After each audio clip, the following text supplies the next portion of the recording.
and welcome to episode 42 of the 905er podcast. I'm Roland Tanner. I am Joel McLeod.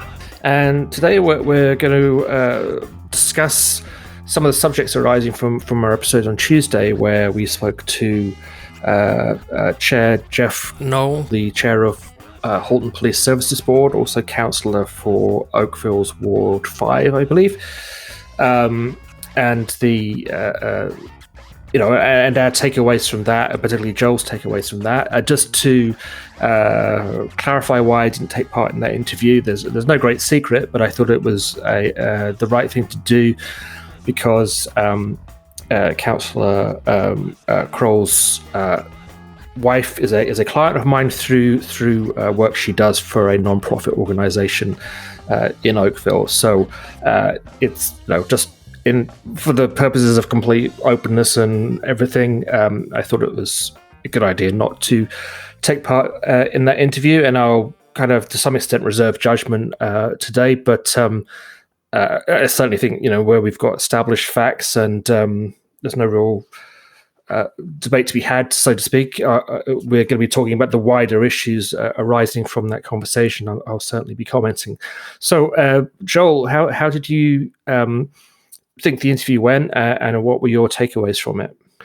I thought it went very well. I know we talked about it off the air, that it was kind of what we thought a podcast of this nature should be able to do. I was happy to have Chair Knoll on to just to give her the chance to air why the board made the decision that it did. And I wasn't there to I didn't want to pass judgment or to point fingers and lay blame. I was more curious than anything. Coming out of the interview, I thought my opinion on some of the issues did change based on the information that I received. I'll be honest, when the story first came to light, I was angry. I was like, you got to be kidding me. Like, there's this, heads should roll for this. This is unacceptable. And that was my knee-jerk reaction in private. And so I was eager to kind of get a chance to hear what the reasoning was. As I said, a lot of my opinions changed, and my eyes were open to the bigger issues affecting us and employment and the economy as COVID-19 continues to rage on. I guess, and here I'm just kind of paraphrasing the argument as Councillor Kroll made it. I'm not neither supporting nor opposing that, but ultimately, because the various levels of government have not actually put in place cast iron regulations that prevent someone from traveling, you cannot fire someone for not doing, with cause, for something that is not legally a cause, whether you like that or not. And I guess the other probably key argument I think that was made was that I guess almost the don't cut your nose off to spite your face kind of argument, that you could fire someone because you're annoyed with them and still end up with a worse chief or something like that. Again, I'm just trying to put in a few simple words the arguments that were made for anybody who didn't hear that episode. And of course, you can go back and listen to it. Well, I thought that was an eye opener comment that he made, that it was that the board was faced with the decision. They could have fired Chief Tanner over using the public outrage as kind of justification. However, he did point out that you can't. It's not a position that's like a minimum wage job where you can just say, "I'm firing you. Don't come in tomorrow. You're done." Like, you'd have to have it, as you point out, legally. They'd have to have a hearing. That would cost taxpayers money. Quite frankly, I don't think there's a guarantee that there wouldn't be some kind of restitution for it, because there is no law that was being broken. There was no clear regulation or guidance that from the federal government that Chief Tanner. Again, it was very ambiguous and cloudy and murky. And to go into the legal process of firing somebody of that stature, I mean, we're talking a definite investment of tax dollars to do it. And then, then we have to go into hiring a new chief of police for the region. Again, all this is an onerous burden on the taxpayer. So I think the board did make the financially sound choice of saying, no, we're not going down that road. And it's people may not like the answer, but I think it's a valid one. I do think it's something that if you're a politician, you have to consider how do we spend our tax dollars? And is it that we want to go after fire one person for a bad decision, or do we look for other options? This is honestly, I'm not making this up. This is honestly something that crossed my mind when the initial firing of or resignation, I should say, of Rod Phillips happened. The political resignations being right. Happening 10 seconds before you're fired. That my thought was, well, okay, it's PC government, not necessarily to my taste anyway. However, we're annoyed at Rod Phillips for doing a dumb thing. Inexcusable, not only inexcusable, but he really made it worse, kind of threw gasoline on the fire, so to speak, by staging photographs and you can say, well, politicians often have photographs taken professionally and done in advance, and sure, yeah, but it was pretty. It was made with the intention of covering the fact that he was in St. Bart's. Yeah, exactly, it was. But the question I did ask at the time is like, well, do we have, the day after he resigns, do we have a better finance minister now? I doubt it. It's no great secret my view of this PC government. However, Rod Phillips ain't one of the basket cases. I shouldn't use that phrase.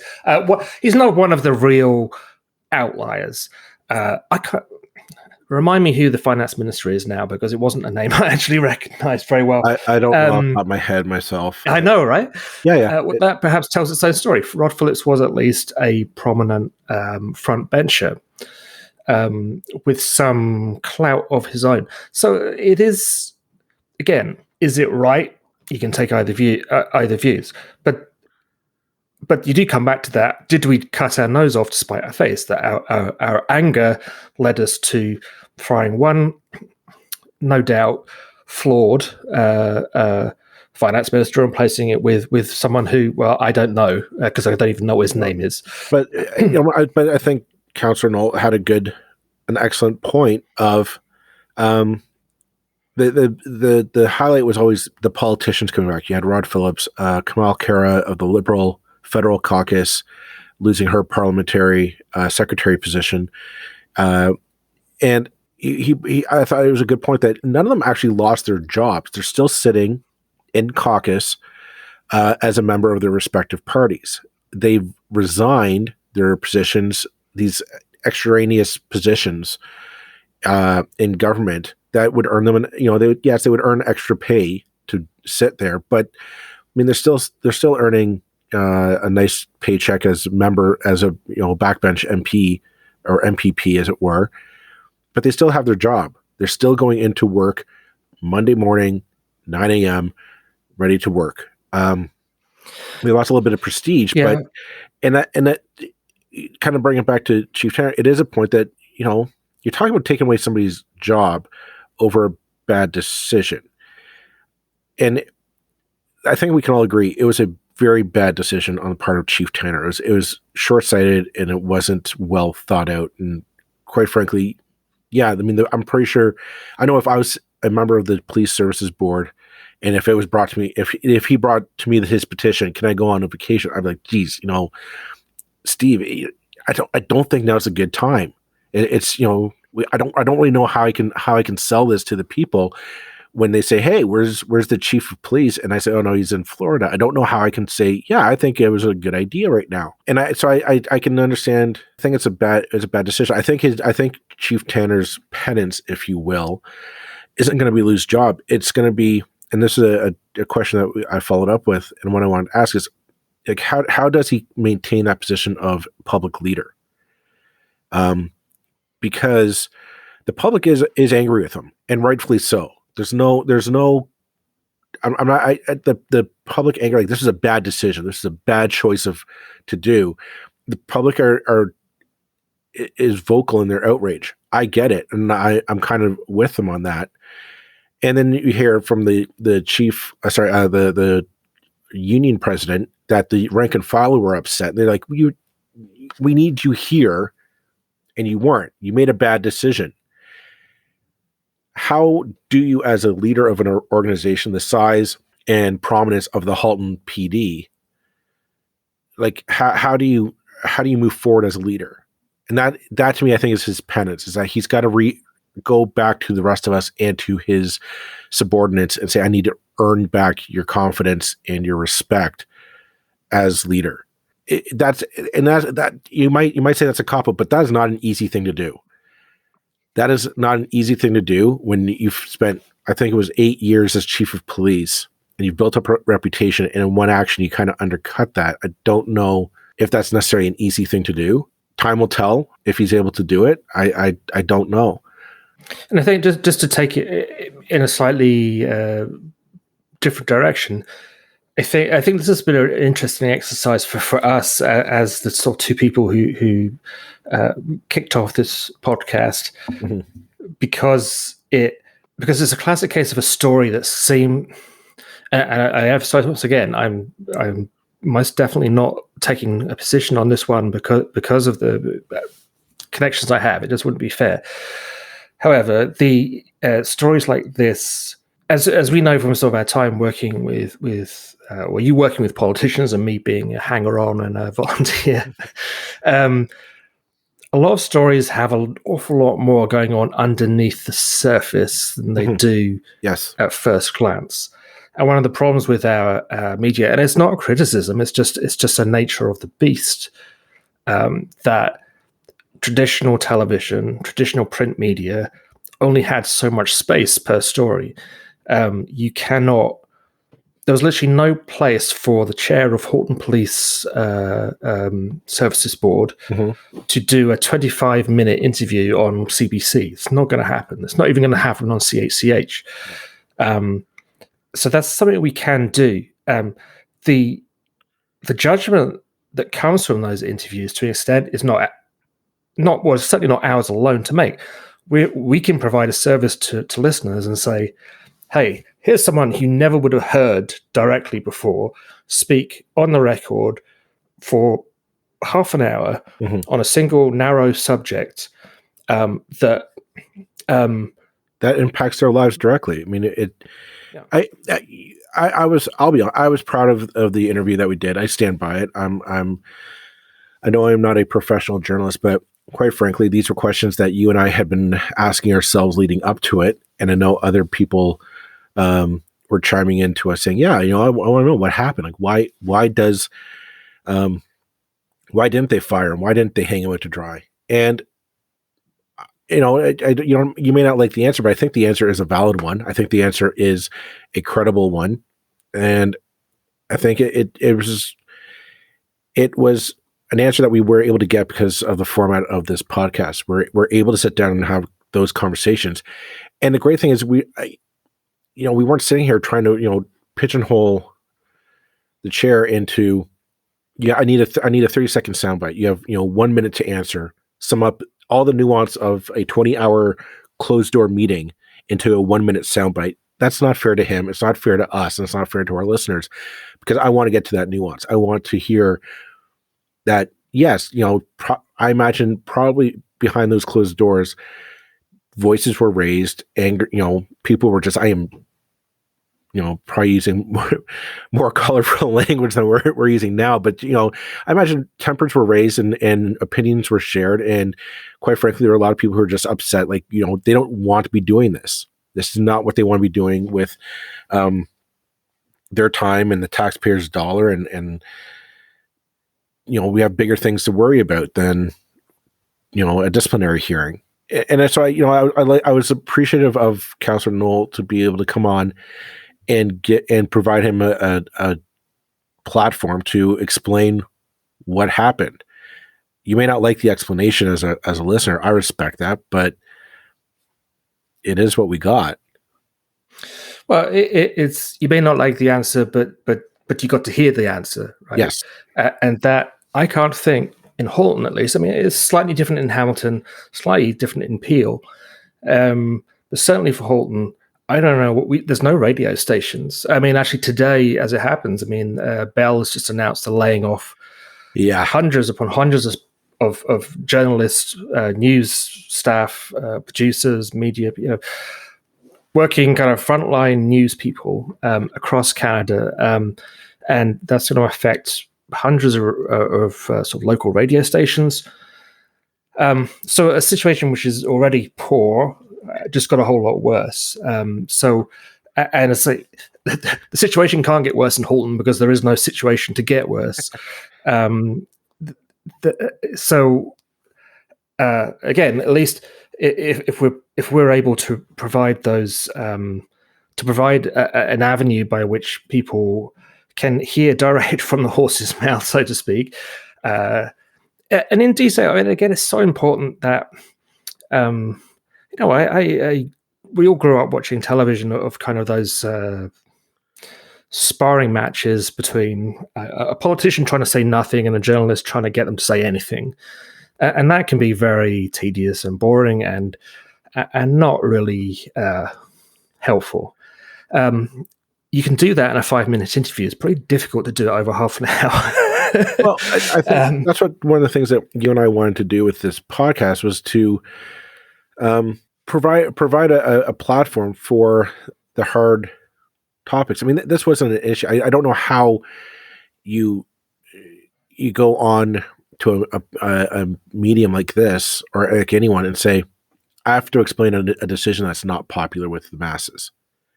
It's whether you're a politician or a public official or a business owner or whatnot. If you have to explain and then stand by that decision, not excuse it away, but you have to say, no, this is why we made the decision. This is what we did. And I'm standing by it and I'm defending it.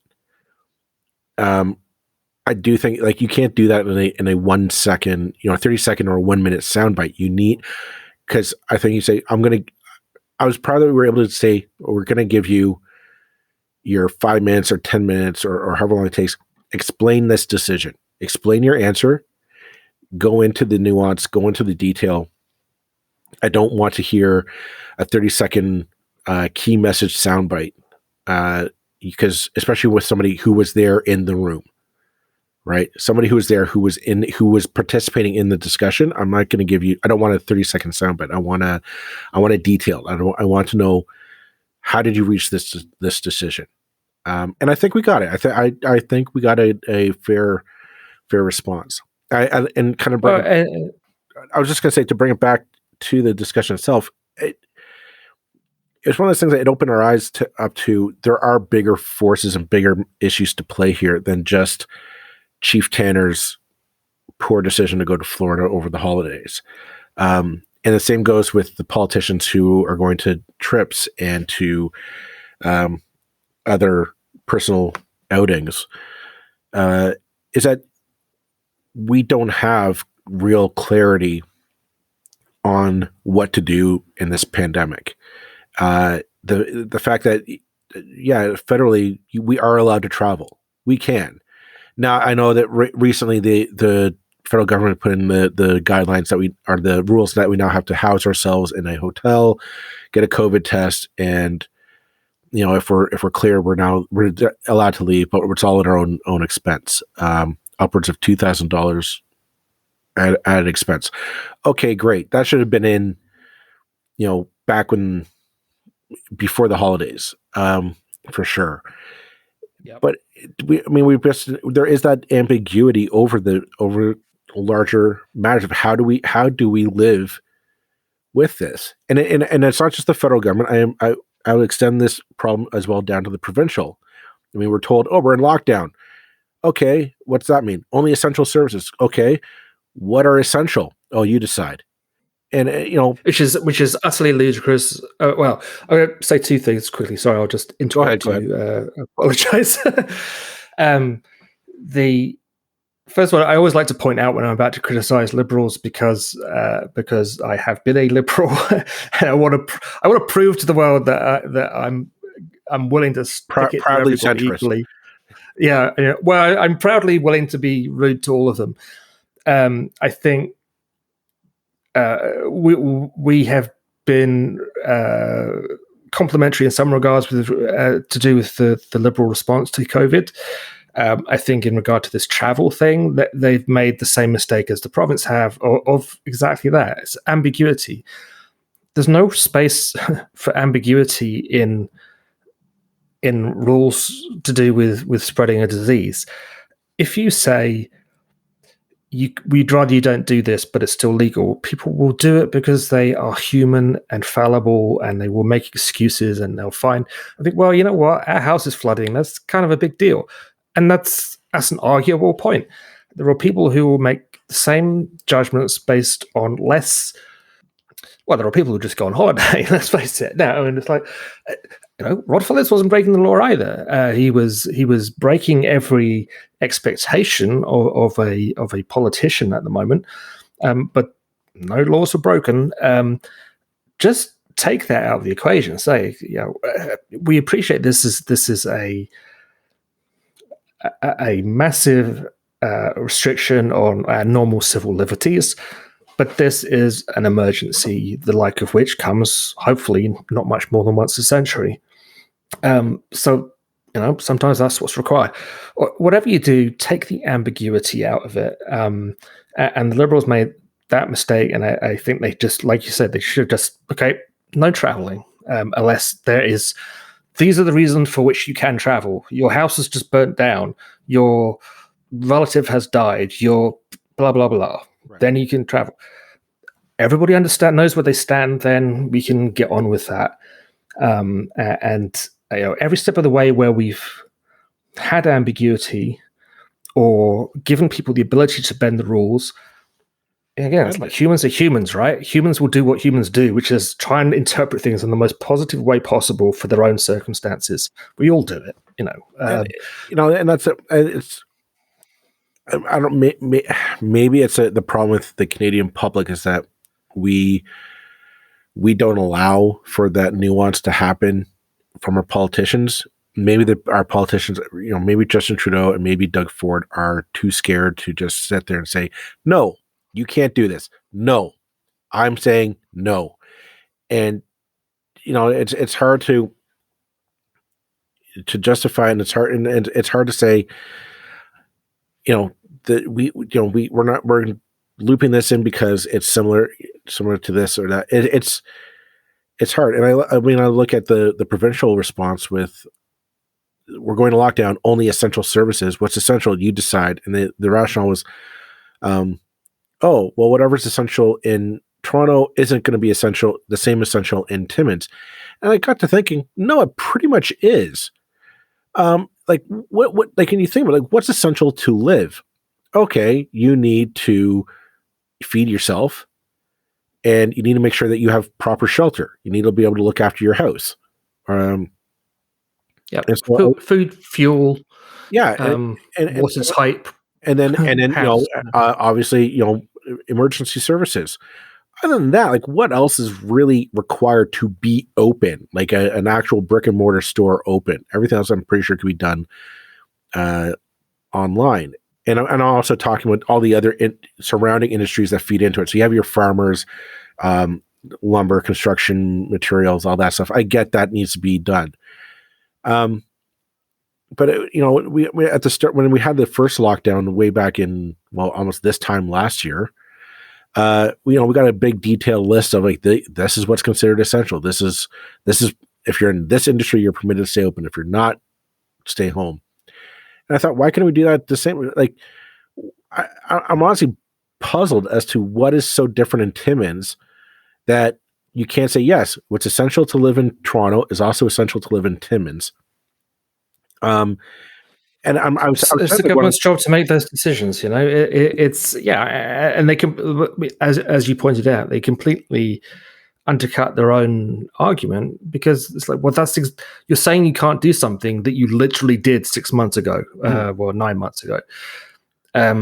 So what gives? And no one complained at the time. I mean, some people did complain. I mean, it was going to have complainers. Some people. Yeah, some people more things to be shut down. Yeah, well, absolutely. That's why we're getting the big bucks, Joel. We'll sell the Patreon afterwards, but but I mean, like, with that ambiguity, and what's essential? We were talking just off before we aired. We started to record in Hamilton, and again, this ties back to previous episodes of the 905er. Hamilton is a small niche industry of making those Hallmark Christmas films that you see every year. But in order to see the 2021 Christmas films, whatever they're going to be, they need to film now. Well, all of a sudden, for some reason, they've been declared essential, and you can drive around Dundas or Hamilton and see film sets set up to record, these horrible Christmas flicks. They're horrible now because I'm like, are you? My editorial bias showing. But I mean, I was like, are they essential really? Like, and it's just like, and they're like, yeah, we declared ourselves essential, and it's like, come on, like who are you upsetting, Doug? By saying no. Yes, I understand the film and arts industries employ thousands, and they generate millions, if not billions, of dollars for the province, and it is a good thing. I am in favor of the arts, just not right now. Yeah, it's difficult to see how a movie can be essential, or more essential than the stage plays that have been cancelled, or the stand-up comedians, or all the other people working in the arts who are right. Who are basically the first to stop having work and will be the last to get work again. Who are really in a sucky position. But those people who are in those industries. Certainly from the various podcasts I listen to, they're also some of the biggest supporters of the lockdown, because they tend to be kind of thoughtful, right on kind of people, and they're like, yeah, my career is screwed, but stay home, everybody, because we want to stay alive. It's like, well, if they can do it, so can a lot of other people. But it's just, I don't know, maybe we're just getting tired of repeating it. It's just this ambiguity and this reluctance to actually put pen to paper and write down a list of this is what is safe to do and not safe to do is coming back and hurting us. And I think that's what happened with, again, bring it back. What happened with Chief Tanner is that there wasn't pen to paper in terms of you cannot leave the gun. You must have clearance from the Minister of Health or the Minister of Transportation or something to leave the country. I don't know. I'm just spitballing here, but there's no clear written down this you can and this you can't leave for. And I think I think the point Councillor Knoll would make if he were here was that according to the procedures that the chief was meant to take that are currently in place within the police service within the Halton PD, the chief did what was required of him. He asked the person he felt he need. Well, the person that the regulation said he needed to ask. So again, you have to recognize someone doing. Acting according to the rules as they believe have been set down, and it's you do have to, even while you say, I believe that was a mistake, and Councillor Kroll was very forthright in his in how he termed that that mistake. The extent of that mistake that he felt. You still need to you have to, you simply can't change the goalposts on someone and say, well, these are nowhere is this written down. Specifically, they're not written down. Specifically, you followed the rules as they were written down, and yet we're still gonna say, see you later. Well, essentially, we might need to write down some new rules until we're all vaccinated. Which, well, yeah, I mean that's it. Like, I guess my the fear is like, oh, you need to get rushed to get the vaccination, and it's always somebody's fault that we're not getting vaccinated quickly enough. I don't know. Like, it's going to be a while, regardless, to get everybody vaccinated. That we're at a level that we can fully lift all the restrictions and get back to business as usual.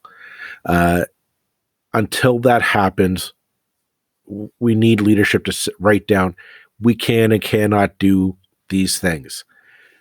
You can put in a caveat when the state of emergency is lifted, and we can, something along those lines. But, it's going to be a lot harder to control this thing if everybody's able to determine their own level of essentialness. And I think, well, let's put it this way. My feeling as of this moment, from coming from the position of zero medical training and getting an awful lot of my facts from Twitter, my position based on that is that if we don't really keep on top of this, the darkest days are ahead of us, not behind us. Mm-hmm. Vaccine be damned, because if we let the new strains get out of control, the people who we have in Canada, at least to a large extent, our parents, those vulnerable people who have still been going to stores, if not very often, they are going to be mown down by a more infectious version of this virus in a horrible fashion. So someone was making the point today that since the UK has locked down, despite the new strains, they have really significantly reduced the spread, and so although there are new strains, there's good evidence to show that what we're doing is the right thing and does have an effect. But that just makes the point I'm trying to make even more clear. And that we can't do what we did in the fall. We can't get soft on this thing. It hasn't worked. It doesn't work. All that happens is you end up locking down a couple of weeks later. It's like, if we'd got this thing, if we'd been, kind of taken the Australian model in September, October, this thing would probably be kind of not really a thing right now. Mm-hmm. But we didn't go that route, and here we are all sitting at home again for what looks like months on end. I mean, again, we were mentioning before we came on about March break, and someone saying, looks like, we're going to cancel March break. It's like, seriously, anybody thought it wasn't cancelled anyway? Well, I find it. I mean, I have kids, young kids, and one is in the school system, and they like the notion of we might need to cancel March break to make up for lost time. And I'm saying, like, where have you been? Like, what lost time has been going on here? Maybe this is anecdotal, but from what I've heard is that teachers this time around have really stepped up. They have figured out the kinks in the armor, if you will, in terms of online learning, and they're trying to make it work as best you can. And they're doing a damn fine job of it. At least my perspective has been. And I mean, it's not perfect. It's not ideal. I mean, we all want traditional in classroom learning to take place. but this is a fine alternative for the time being. It's not the case for everyone. I've heard from some parents that some kids are thriving, some kids are not. They're really suffering their mental health, and I get it. I mean, that as a parent, that would just you hate that. I do get it. My problem is that this government tends to rush decisions. They don't, rather than being able to say, let's help you out, let's coax it through a few more weeks, one more month, get those numbers where we need them to be, and then we can all enjoy. I want to be the hero now. I want my dessert right now. I don't want to put in the work. And it's not an envious decision. I'm not saying that you have to do it, but that's been the kind of the track record as far as I've seen from this provincial government so far. Yeah, I don't really have enough words to say how awful I think their response has been ever since about May, when they thought they had it beat. It's just been a prolonged car crash, and with the disease around until a vaccine came, we were pretty guaranteed to have a few fender benders, right? But we didn't need to plow into the kind of 100-car pileup that we seem to have almost orchestrated as if by design.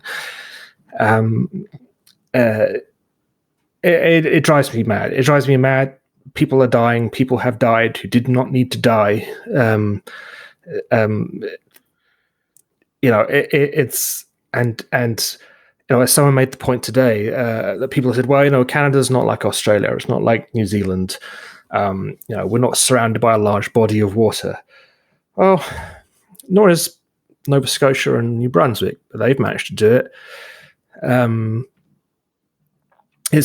sure, they're smaller, but it's really Nova Scotia and New Brunswick said, basically, don't come here from other provinces. We are now shut off from the rest of Canada unless you go and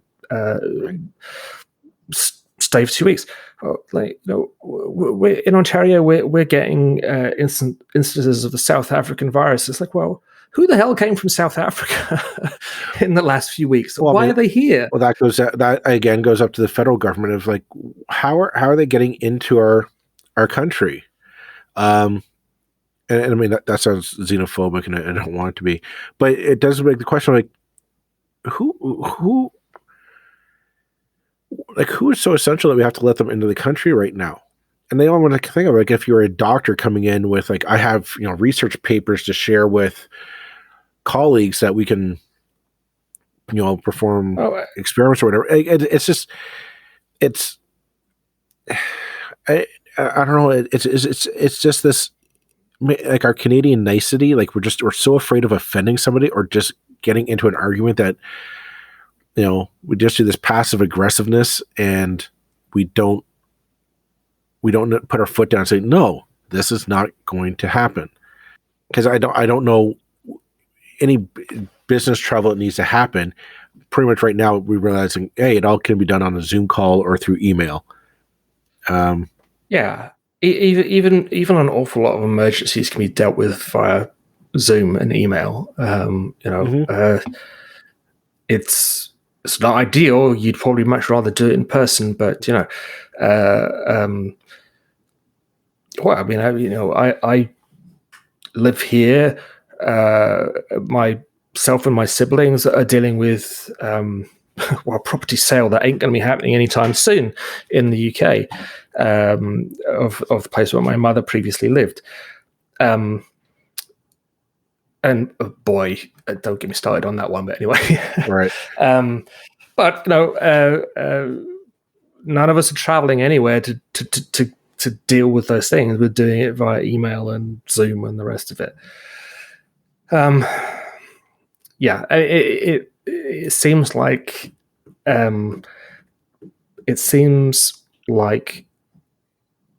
whoever.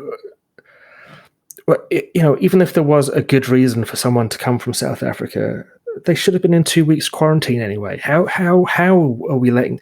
And it comes back to the long-term care thing too. And we've probably talked over long today on this subject, and has kind of dominated so many of our episodes. But I'd love someone to tell me how the disease is finding its way in so easily into long-term care when it seems completely achievable based on what we're seeing in the hospitals, which are very simple, in fact, far larger entities than long-term care places are, to keep the disease out of wards they don't want it to be in. Now, and that's not perfect. There have been outbreaks in many outbreaks in hospitals and in wards, but compared to the kind of calamity that's happened in so many long-term care places, it's been controllable. So what's different? Someone tell me what's different. Rather than saying, this is a disgrace, this has happened. Well, yeah, it is a disgrace, and we should all be deeply, deeply ashamed that we've let this happen. But someone at least give me an inkling of how it's happening when family members aren't going in there. So, it comes down to this: like we're right now we're at this finger pointing phase. The federal government's pointing at the provincial government for the failures of the long-term care home situation. The provincial government is pointing their fingers at the federal government for this porous air travel border allowing people to come in. The problem is this: they're both right. They're both pointing out the failures of both levels of government, but one doesn't excuse the other. And that's the frustrating part. Is like, okay, like clean up instead of finger pointing at each other and saying you screwed up here. It's this whataboutism that takes root in politics. It's like, just shut up and fix the problem. You've got the province. You have your problem with long-term care homes and getting the vaccines in people's arms in a timely manner. The federal government, you need to clamp down on this travel issue because clearly we got too many people. The airports are a revolving door of people coming in and out of the country, and we got to shut it down. Hopefully they'll get this $2,000 cost of extra stay on top of your travel. Hopefully that will mitigate it a lot. However, like where did that collaborative effort go when this thing first hit? When Krista Freeland and Doug Ford patting each other on the back, calling each other their best buddies, and just shit got done, right? Like there was a problem. Okay, money's coming out. Boom, problems puts into place, and the problem got solved. I'm like, wow, this is how government is supposed to act. And all of a sudden, somehow in the last 9 months, that went by the wayside, and we're now back to finger pointing, as opposed to actually sitting down and doing the problem or solving the problem. Yep. And it's just, and the sad thing is we're left here. You and I are left, and you get into this like, oh well, Rod Phillips left the country, and Steve Tanner left the country, and we should, straighten them up and blame them. Like, yeah, we could take all the faults and all of the anger that we have and the frustrations and the helplessness that we all feel over this situation, and we could hang up Rod Phillips at Queen's Park. We could take Steve Tanner and hang him up at the regional offices and say, he's to blame for all the failures that our leaders have done and got us to this point. Or we can actually demand something of our leaders and say, fix the problems that you're creating. And that latter point. Yeah, I think that's a brilliant point. And maybe that sums up perfectly this whole discussion we've had around this. That we're all feeling frustrated and angry. Goodness knows there's good reason for that. But is Rod Phillips even, I'm really going for the most egregious case. Is Rod Phillips really the most guilty person in this whole mess compared with the Minister of Long-Term Care, who has abjectly failed in every aspect of her job for the last 9 months to, almost a year, who deserves firing so many times over? We're going to go after Rod Phillips. He did a deeply dumb thing, and he deserved to lose his job.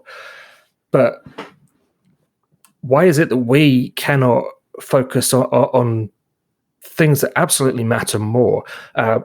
Why is Rod Phillips just going on a vacation as bad as the government sitting on billions of dollars, which this is a fact I've read that I have not checked yet, so bear that with some So use it with caution. But certainly one journalist was alleging that in a few weeks that ticks over. At that point, it goes into paying down the deficit, those billions of dollars. I think it's like $6 billion, something like that.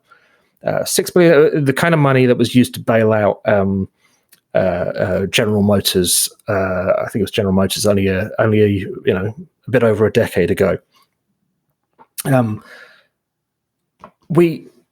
Going on, calling it a witch hunt is probably not the right phrase or it's a distraction way to express it. It is a distraction, and we're distracting ourselves from what really matters. We're taking our frustrations out on people. Yes, have absolutely made mistakes, but it's like take your frustrations out on the people and the entities that are really, really screwing the pooch the most. Absolutely. And I'm not seeing that. I'm seeing a lot of people complaining, and I'm seeing a lot of, but you look at the polls and you look at, it's like that political game that we play so often, getting distracted by a detail when the big picture is so completely different. And so, Rod Phillips isn't killing anybody sitting in his cottage on an island somewhere. The actions of the Ministry of Long-Term Care, to put it on a non-personal level, absolutely are having the effect of killing people. There's a big difference there. Well, how about this? Why don't we leave it at that for now, because we're coming up on our limit. But I think that's the place to end off this episode, and we'll talk with all you folks next week. Thanks, everybody. That's it for this episode of the 905er. Thank you for listening. As always, you can send us your feedback, thoughts, and concerns, or ideas for future episodes to our email, info@905er.ca. We'd love to hear from you. You can help us keep the 905er going by financially supporting us through Patreon as well as PayPal. Visit us at 905er.ca and click on the support tab. As well, links are in the show notes for your convenience. Lastly, you can find us on social media. Search for _905er on Facebook, Twitter, Instagram, and LinkedIn. So long for now. See you next time.